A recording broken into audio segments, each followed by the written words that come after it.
So churn prediction is one thing where based on the data and the usage of the data from the customers of that particular company, they basically analyze using the artificial intelligence algorithms that in the near future or in the far future, if a customer would still stay with them or it would leave their network. So that's, I think, a core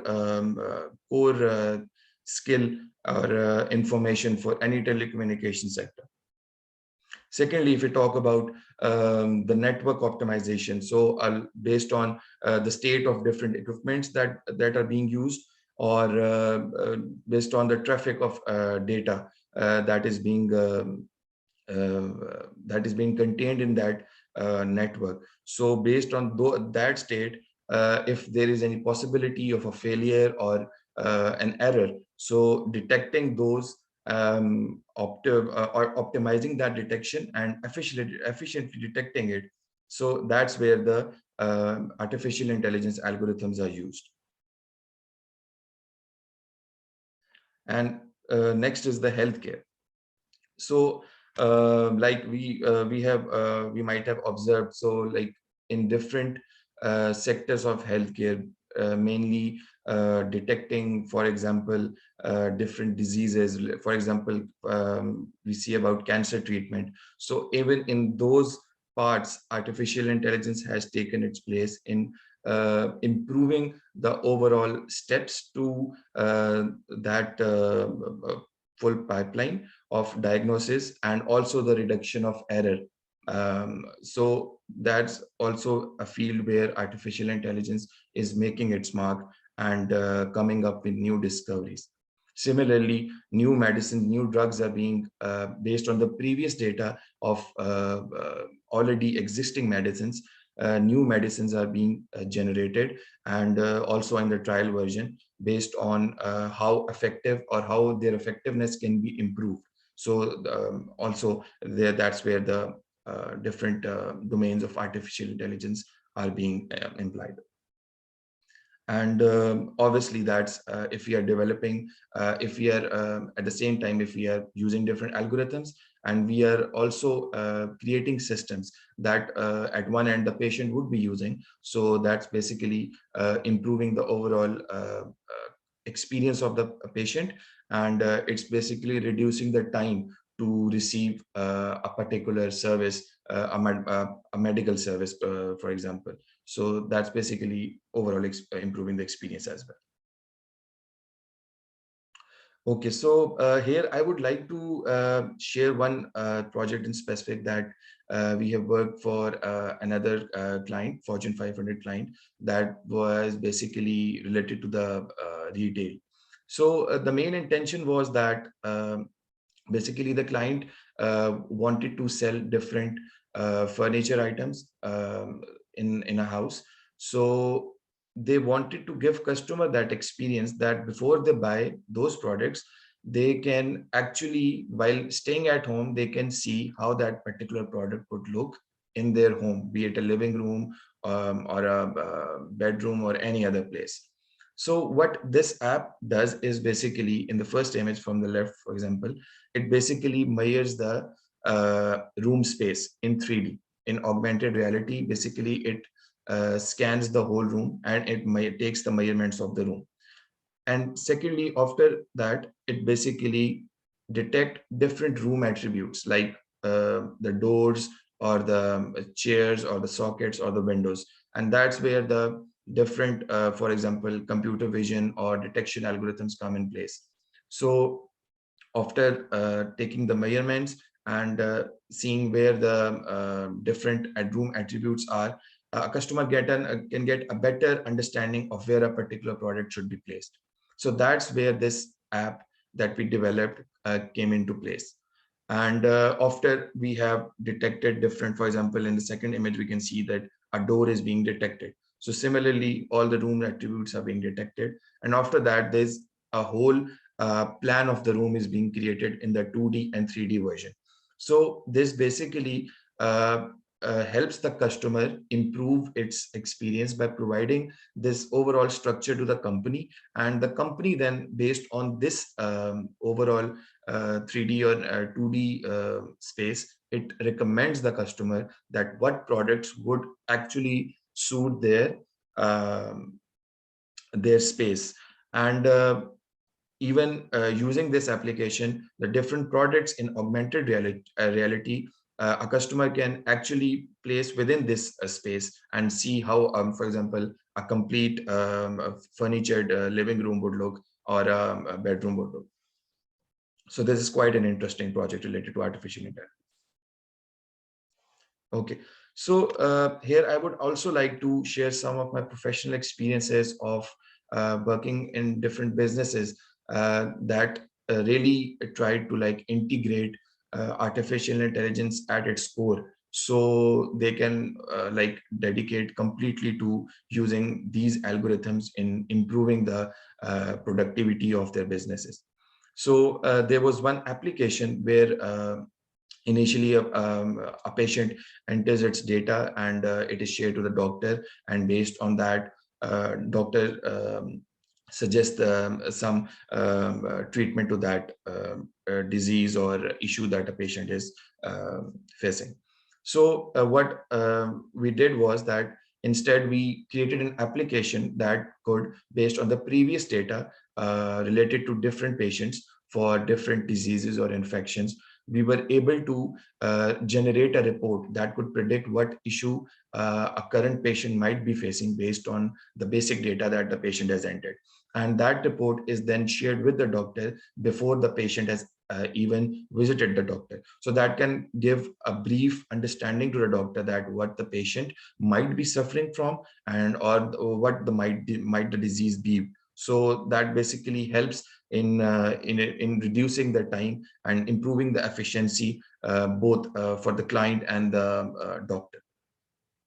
Secondly, as I mentioned, so we worked on a project of real-time data analytics for McDonald's and Emr. So these were like, as we know, these are some of the big businesses.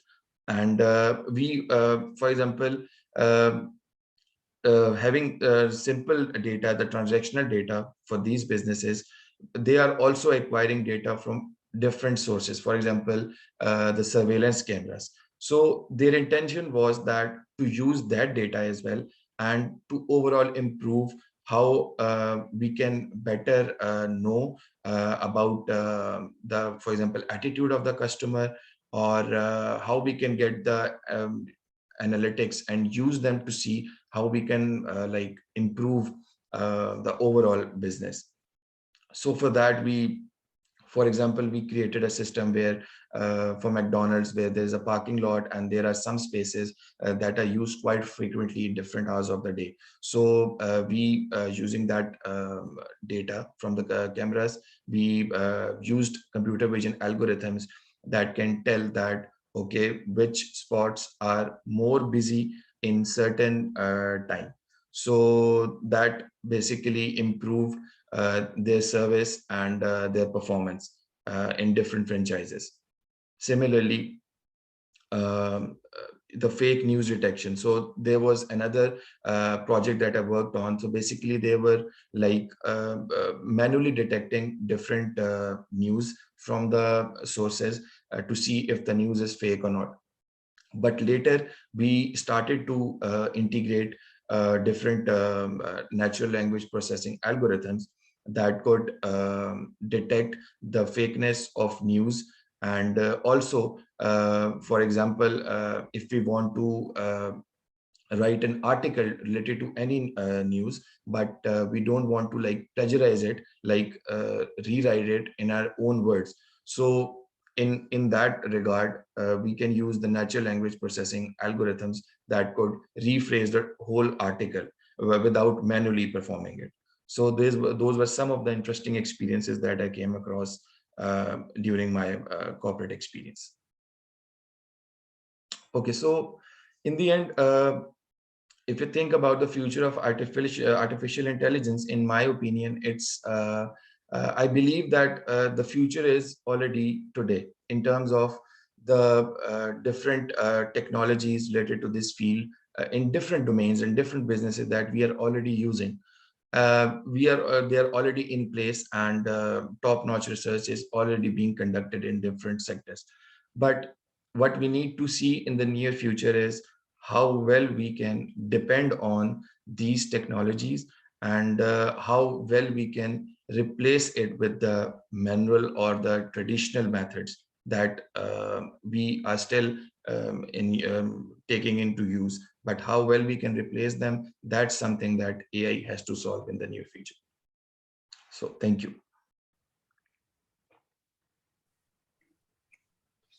Yeah. We are grateful for your interesting talk. So any question from the audience, please? Doctor साहब मेरा एक सवाल है जी, छोटा सा, अगर मुझे इजाजत दें। जी, मेरा नाम डॉक्टर परवेज इकबाल है जी। मेरा सवाल है, आपने डिजीज प्रिडिक्शन के बारे में बताया है कि बिफोर द पेशेंट जो है वो विजिट्स द डॉक्टर, जो है आप जो है वो आर्टिफिशियल इंटेलिजेंस के जरिए से जो है वो डॉक्टरों को बता सकते हैं कि कौन सी डिजीज है। I missed out the point कि किस तरीके से जो है वो, आई मीन, आप कोई बंदा जो है डॉक्टर के ऑफिस में, या आपकी कोई कोई कंपनी है जो कि उस पेशेंट को इंटरव्यू करेगा, उससे जो है वो हिस्ट्री लेगा या फिर उसका लैब डेटा लेगा और फिर वो फीड करके डॉक्टर को देगा। तो I just wanted you to kindly elaborate on that one. Ji, actually it's like ऐसा है कि the project was initially as I mentioned कि आपके पास एक like पेशेंट जब एक डॉक्टर के पास आता है तो वो मैनुअली इंफॉर्मेशन एंटर करता है, और उसके बाद डॉक्टर जो है वो दोबारा से based on certain questions asked वो उसकी डिजीज को अंडरस्टैंड करने की कोशिश करता है। बट यूजिंग दिस एप्लीकेशन आप बेसिकली आपके पास ऑलरेडी प्रीवियस डेटा और डिफरेंट पेशेंट्स का है। Even for a particular patient जो कि दोबारा विजिट कर रहा है तो उसका पहले से डिफरेंट इश्यूज के अगेंस्ट डेटा आपके पास सेव्ड है। तो जहाँ पे ये एफिशिएंसी एआई की वजह से आ रही है वो ये है कि आप उसकी प्रीवियस रिकॉर्ड की बेस पे जब वो पेशेंट दोबारा आता है तो आप एक जनरेट ब्रीफ रिपोर्ट करते हैं जिस पे ये मेंशन होता है कि ये चीज़ें the patient might be facing based on the trends in the previous data. तो वो डॉक्टर को एक तरह से हेल्प करती है कि वो उस रिपोर्ट की बेस पे अपने क्वेश्चंस को मोर अलाइन कर सकता है, और पेशेंट को जो है उसकी बेस पे वो एक टारगेटेड चीज़ें जो है उसके इशू से रिलेटेड जो है वो पूछ सकता है। तो यहाँ पे जो है वो डिफरेंट सिम्टम्स की बेस पे जो है एआई के एल्गोरिथम जो है वो यूज होता है। इसका मतलब ये है कि डॉक्टर के पास एक मशीन होनी चाहिए जिसमें वो सारी इंफॉर्मेशन जो है, जो आपने ऑलरेडी फीड इन की हुई है, वो मौजूद हो, और डॉक्टर जो है या उसका जो असिस्टेंट जो है वो पंच इन करेगा ऑल द इंफॉर्मेशन जो अब पेशेंट ने प्रोवाइड की है। Then the machine would analyse कि इस तरीके के जो लोग जो थे उनको किस तरह का प्रॉब्लम हो सकता है और उसके लिए किस किस्म की medication. Am I mean understanding it correctly? जी बिल्कुल। बेसिकली आप एक एप्लीकेशन की तरह इसको सोच सकते हैं कि पेशेंट जब अपनी इंफॉर्मेशन ऐड करता है तो वो ऑलरेडी एक रिपोर्ट जनरेट होकर डॉक्टर के साथ शेयर हो जाती है, और फिर पेशेंट के विजिट से पहले ही डॉक्टर को एक आइडिया हो जाता है उस रिपोर्ट को देख के कि क्या क्या इश्यूज जो हैं वो हो सकते हैं। तो उसकी बेस पे जो है वो फिर डॉक्टर जो है जो भी रिक्वायर्ड एक्शन है वो करता है। सही। तो मतलब ये हुआ कि वही जो हमारी टेंडेंसी होती है, we look for an experience doctor, and experience doctor जिसे हम कहते हैं जिसका जो है वो 25-30 साल का तजर्बा है। तो तजर्बा जो है वो तमाम जो है वो उसकी मेमोरी में होता है बिकॉज ऑफ हिज एक्सपीरियंस, और फिर उसकी बेस के ऊपर वो डायग्नोज करता है। तो आप ये फरमा रहे हैं कि मशीन की वजह से a young man who does not have that much of experience, simply with the help of that machine, he can come up with the most likely diagnosis of a disease. Is that right जी? जो point मैं आपका समझ रहा हूँ, it's like it's not only like memorising something, but it has to do with the features related to different trends in that data, because AI is not like simply automating something. वो basically जो trends हैं data के उसको भी analyse कर रही है।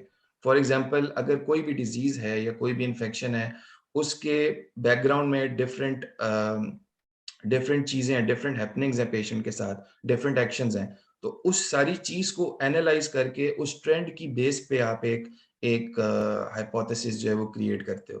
तो इट्स नॉट लाइक कि आप सिर्फ उस चीज को मेमोराइज कर रहे हो, बट आप उसको डीपली एनालाइज करके उसकी बेस पे आप एक ओपिनियन जनरेट कर रहे हो। Thank you very much ji. Any next audience ji? Ji sir, Dr. Muazzam here. Thank you, Umer, for your talk. I would like to ask about some guidance for our MSc and undergrad student. That's what sort of projects they can do with your industry, or if you can give them some ideas related to the ongoing project, so they can also prepare their mind accordingly, that what would be the expectation from these graduates in the market. Yes, thank you so much, sir. Definitely. Actually, as I mentioned that in like if we talk about like previous 4 or 5 years, so there is a high demand of different projects in different domains related to computer vision and natural language processing. So as one project that I worked on, the real-time camera analytics. So that basically involved different domains of computer vision. For example, demographics classification, or the simple image analysis. So that is one field that is still being explored in different domains. For example, for autonomous, for example, for robots. So how they, for example, are moving and how they can find a path. So that concept is very similar to the autonomous vehicles. So this is one research area that even I am currently working on. So I hope this can be one useful area we students can work on. And similarly in natural language processing, where you can see intent analysis projects, where for different text you can extract different useful information from that. So I guess this is also one field that can be explored in the future. Thank you. Thank you.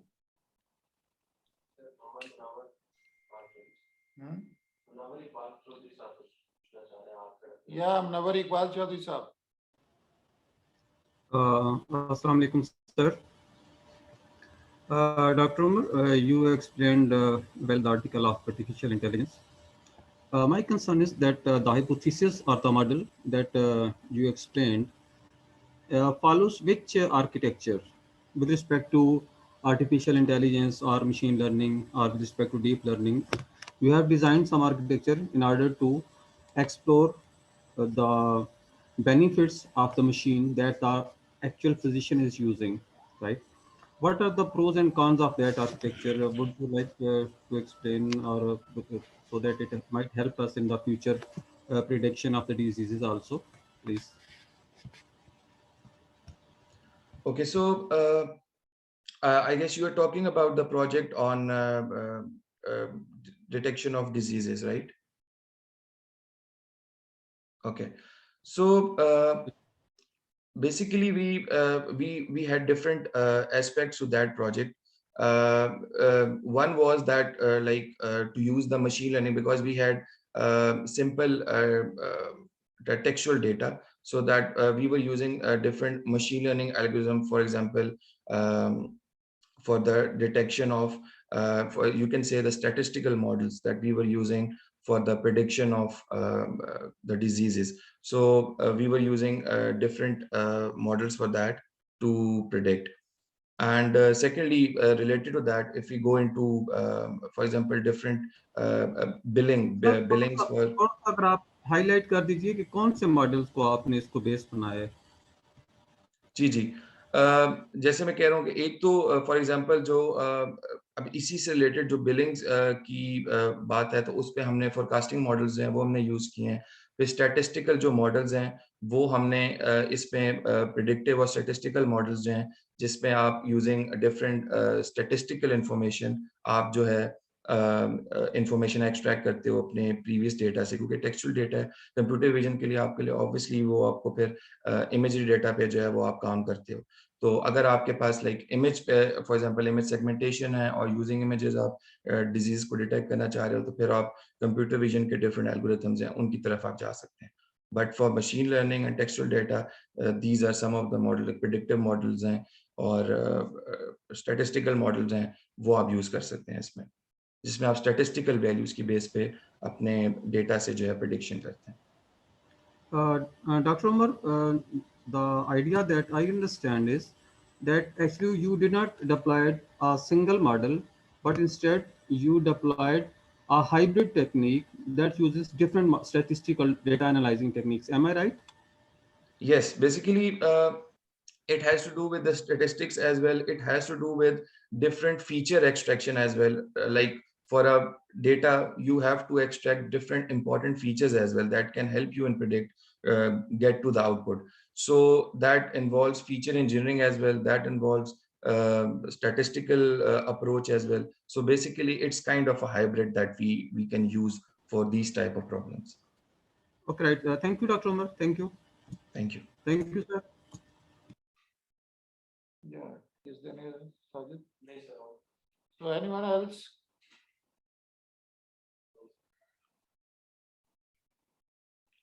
So there is no one. So at the end, I would again like to thank Umer Saleem Saab for an interesting lecture and discussion.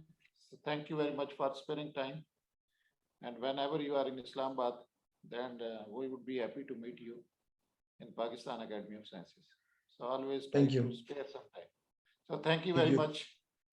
And on behalf of us, I would also like to thank all the respectable fellows who are either present physically or virtually, and the members of the Pakistan Academy of Sciences, and all other participants who are attending this activity and taking interest in this series of webinars, especially towards applications of artificial intelligence. And from abroad. Yeah. So finally, I would also like to thank all the participants from abroad who are also taking interest in this activity. So thank you very much for all, and God bless you. And hopefully we would like to see you in the next lecture of this series. So thank you very much for everyone. Thank you, sir. Thank Thank you. you. Thank you so much. Thank you so much. Wonderful. Khatam.